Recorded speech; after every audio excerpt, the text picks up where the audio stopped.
अगर आपका HDL cholesterol कम है तो क्या करना चाहिए। आप यकीनन परेशान हो गए होंगे कि टेस्ट कराया था तो एचडीएल कम आ गया है, तो ये तो एक गुड कोलेस्ट्रॉल होता है, इसका तो कम होना सही नहीं होता, तो क्या किया जाए।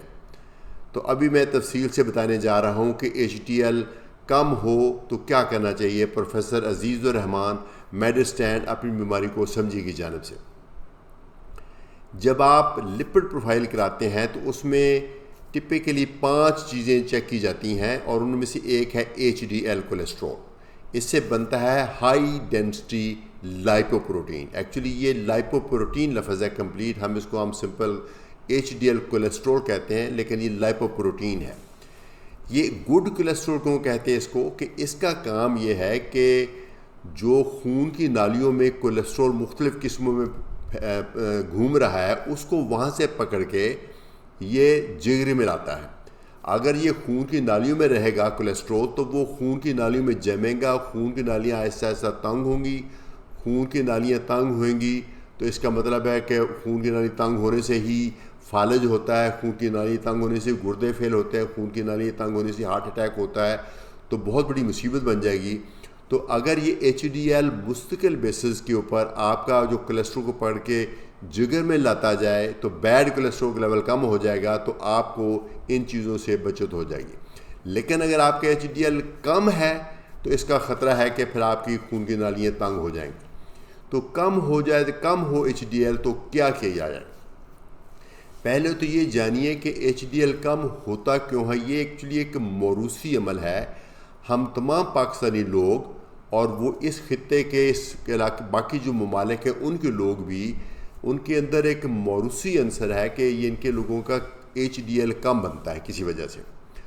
उसका तो हम कुछ नहीं कर सकते चूँकि भाई अपनी जीन्स को तो नहीं चेंज कर सकते।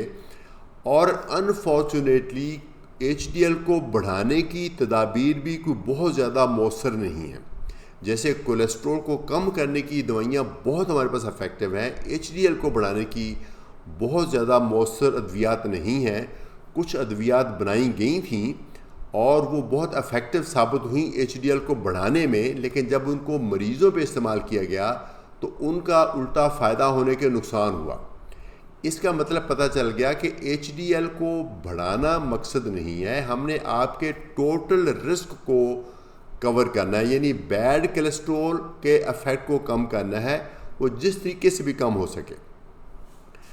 उसका तरीकाकार ये है कि एक तो थोड़ी सी कोशिश की जा सकती है एचडीएल को बढ़ाने की, वो ये है कि कुछ वाइटामिन्स हैं, बी कॉम्प्लेक्स है, फॉलिक एसिड है। अगर आपकी बॉडी में कमी है तो उसकी कमी से आपका मुमकिन है एचडीएल कम हो, तो आप सप्लीमेंट लें, मतवाज़न ग़िज़ा लें, और ग़िज़ा में ज़्यादा अंसर वो प्लांट बेस होना चाहिए, वेजिटेबल्स फ्रूट होने चाहिए। जो एनिमल बेस है जिसमें गोश्त है, चर्बी है और डेयरी प्रोडक्ट्स वो कम से कम होनी चाहिए।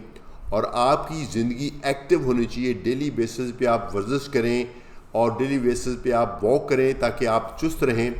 उसके अलावा अगर आपको डायबिटीज़ है उसको कंट्रोल करें, अगर आपको ब्लड प्रेशर है तो उसको कंट्रोल करें, अगर आपका फैटी लिवर है तो उसको कंट्रोल करें, अगर आपका जिस्म भारी है तो अपने वज़न को कंट्रोल करें। ये तमाम चीज़ें आपके एचडीएल को, गुड कोलेस्ट्रॉल को बढ़ाने में हेल्प कर सकती हैं।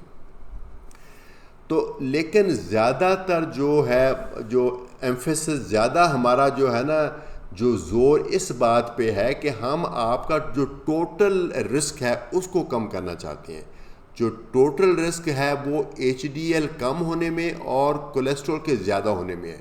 तो अगर हम एचडीएल को ज़्यादा नहीं बढ़ा सकते तो जो कोलेस्ट्रॉल को हम ज़्यादा कम कर लेते हैं, ठीक है। तो वही दवाइयाँ जो स्टैटिन, जो कोलेस्ट्रॉल कम करने के लिए इस्तेमाल होती हैं, अगर आपका बॉर्डर लाइन भी हाई कोलेस्ट्रॉल तो वो आपको इस्तेमाल करनी चाहिए ताकि आपका ओवरऑल रिस्क कम हो जाए।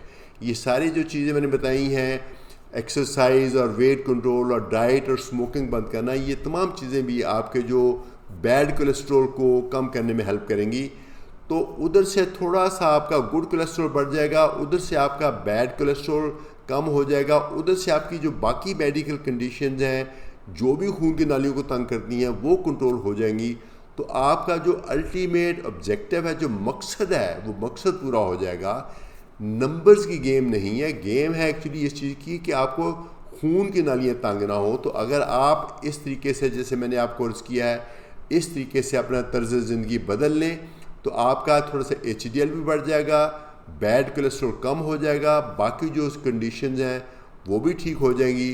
तो आपकी खून की नालियाँ बची रहेंगी, हार्ट अटैक से आप बचे रहेंगे, फाले से बचे रहेंगे, गुर्दे फेल होने से बचे रहेंगे और आपकी आने वाली ज़िंदगी खुशगवार रहेगी। तो आपका जो मकसद है वो पूरा हो जाएगा। तो इस तरीके से अपनी तर्ज़ ज़िंदगी को बदलिए और परेशान मत हो जाए। बेशक आपका HDL कम है, मुमकिन है कोशिश करने के बाद भी कम रहे, लेकिन आप अपने उससे होने वाली पेचीदगियों से बच सकते हैं। मुझे उम्मीद है कि ये वीडियो आपको यूज़फुल लगी होगी। प्लीज़ लाइक कीजिए, शेयर कीजिए ताकि ये इन्फॉर्मेशन बाकी लोगों तक भी पहुंच सके। इजाज़त चाहूँगा प्रोफेसर अजीज़ुर रहमान, मेडिस्टैंड, अपनी बीमारी को समझी की जानिब से।